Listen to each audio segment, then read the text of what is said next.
gentleman and a lady entered the church. The lady was leading a child. When Tom saw this small girl, waves of happiness went over him. He began hitting other boys, pulling their hair, doing everything to force the new girl to look at him and smile. He was quickly forgetting the water the woman threw from her window the night before. The gentleman and the lady went to the front of the church and sat down there. Then the teacher told who they were. One gentleman was Mr. Thatcher, who lived in the village. All knew him. But one was his brother, the great Judge Thatcher. He had traveled. He had seen the world. He came from a large town 12 miles away. The teacher wished that on this day he could give some boy or girl a Bible. He would have been proud to do that. The famous Judge Thatcher would know then that this was a fine Sunday school. But no child had enough yellow tickets. At this moment, when hope was dead, Tom Sawyer came forward. He had 9 yellow tickets, 9 red tickets, and 10 blue tickets. It was like a storm coming from a clear sky. The teacher had not expected Tom to gather so many tickets in 10 years. But here were the tickets. It was the surprise of the year. The teacher knew that it was strange. He could not understand how it had happened. He did not believe that Tom had learned 2,000 verses. He did not believe that Tom had learned 12 verses. The other boys watched Tom. All wished that they too had enough tickets for a Bible. Some boys suffered more deeply because they had sold Tom their tickets. They were able to understand what had happened. Tom had become rich by letting other boys whitewash the fence.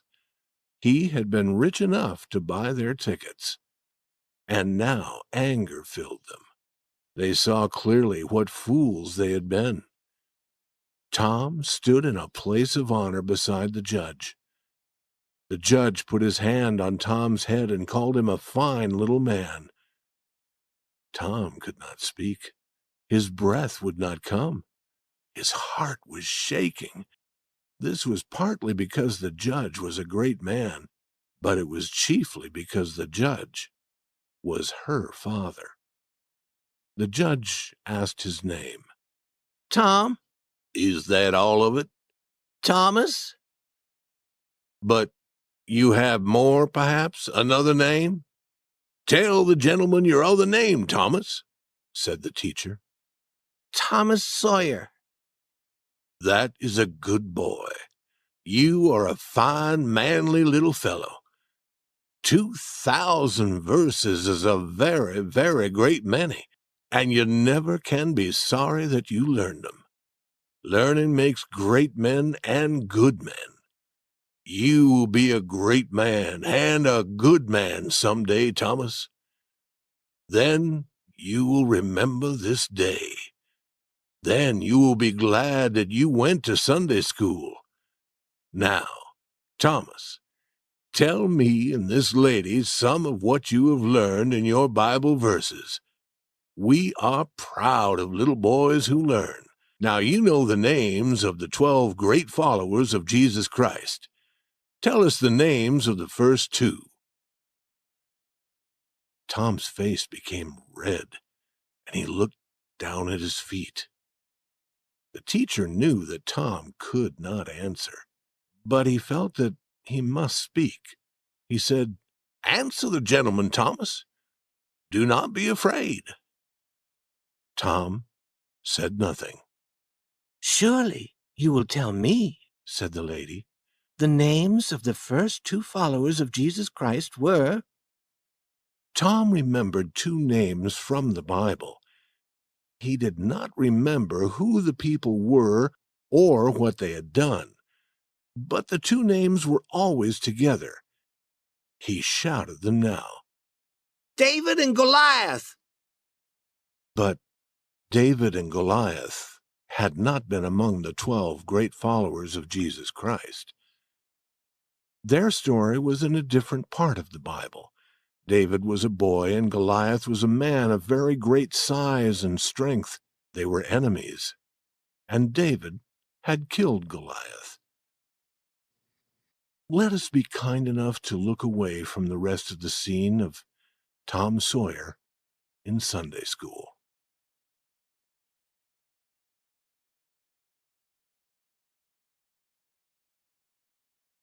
Chapter 5. In Church. The bell of the small church began to ring. The people began to gather to hear Mr. Sprague speak to them. Mr. Sprague spoke to them in church every Sunday and prayed with them. The Sunday school children now sat with their fathers and mothers, who would try to keep them quiet. Aunt Polly came, and Tom and Sid and Mary sat with her. Tom was placed as far as possible from the open window and the interesting summer scenes outside. Other people came in and went to their seats. There were the old and poor. There were the middle-aged. There were the pretty girls in bright summer clothes and the young men with their eyes following the girls. There was Mrs. Douglas, whose husband died. She was rich and good-hearted, and she lived in the big house on Cardiff Hill. There was Mufferson, the good boy of the village. He came to church with his mother. All the other mothers talked of his goodness. All the other boys did not like him. Now the bell was heard again, and then the church became very quiet. They were ready to begin. They began with a song. After the song, Mr. Sprague read a very long list of meetings to come in the following week. Then he prayed. He prayed for many things and for many people. He prayed for the church and for the little children of the church and for the other churches of the village and for the village and then for the whole country and for the government and then for people of far-off countries. Tom did not enjoy hearing Mr. Sprague pray, but he knew he must remain quiet. While Mr. Sprague prayed, a flying bug stopped on the back of the seat in front of Tom. It moved its front legs together, one over the other. It put them around its head and seemed to pull until Tom thought the head would separate from the body. It used its back legs to clean its wings, and it did all this slowly, as if knowing that it was safe.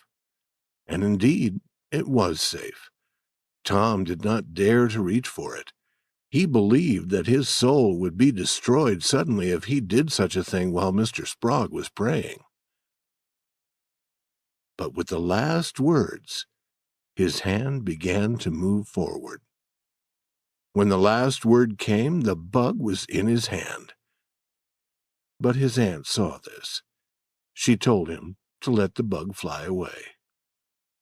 Then Mr. Sprague began a longer talk. He read the words he was saying, and Tom counted the pages as he turned them. After church, Tom always knew how many pages there had been. He did not often know what had been said. But this morning Tom was interested for a little while. Mr. Sprague talked about future peace in the world. The strong and powerful nations, he said, would be friends of the weak. The strong, he said, would be like a strong wild animal of the forest. The weak would be like a weak animal of the farm. But the strong animal would not hurt the weak animal. They would lie down beside each other, in peace. They would be so gentle and friendly that a little child could lead them. Tom wished to be that child. Then there was no more talk about animals. Again, Tom began to suffer. He remembered a valuable object that he carried, and he took it from his pocket. It was a large black bug in a small box. The bug quickly took a painful hold on Tom's finger. The next moment the bug was on the floor on its back, and Tom's finger was in his mouth. The bug lay there moving its legs, but it could not get on its feet again. Tom could not reach it. It was too far away, but he watched it. Other people, also not interested in Mr. Sprague,